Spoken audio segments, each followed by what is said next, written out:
This morning, I'm going to answer another question of yours. And this came out of a mentoring session that I had with a group of CEOs. And this is in the hopes that it will serve you here this morning as well. The question was, when you are working with leaders of a business, when you see them focusing on wrong priorities, how have you been able to successfully get them to change focus? I'm struggling to get some of the executives to move in the same direction. Okay, so what I'm about to tell you took me a long time to discover, and it has been one of the most important discoveries of my life, and that is discovering what really motivates people. Would you like to know? This is an adult conversation, so I hope that you're up for it here. Here's the first key point. Humans are 100% selfish, as in self-interested and self-motivated. All human self-interest is objective, as in the purpose of obtaining something. All human beings have objective biological and psychological needs, and one's actual interests are driven entirely by those needs. But you argue, what about self-sacrifice? What about altruism? There is no such thing as true altruism. People give, donate, or support causes because of how it makes them feel to do so, or the virtue signaling benefit they get to those around them, which is still selfish.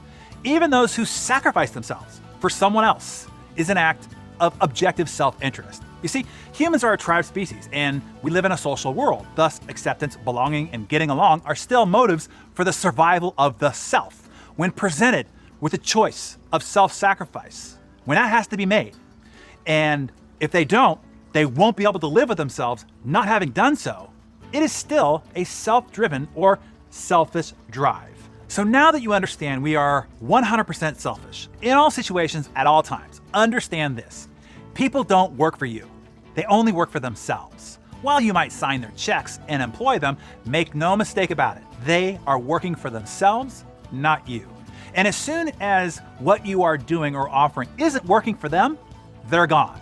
Their employment with you is 100% selfish. You have to keep earning their selfish interest to keep their engagement. That's on you. Here's another thing. They are not working for money. I know that's what you pay them and what they might even say that they want, but that's not what they really want. What they really want is what money buys them. So what is money really buying them? It is not mortgages, cars, clothing, vacations, private tuition fees, etc. What they are buying with the money they earn by working is safety, security, status, signaling power to the tribe around them, relationship, and access to belonging.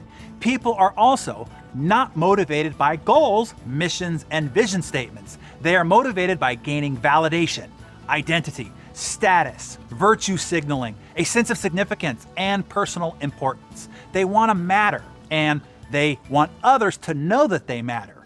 So to answer the question, the only way to get anyone to do anything is to connect their real intrinsic motivation, that being the real human need under the thing they say they want, and tie that to their job role or to the behavior you want them to take.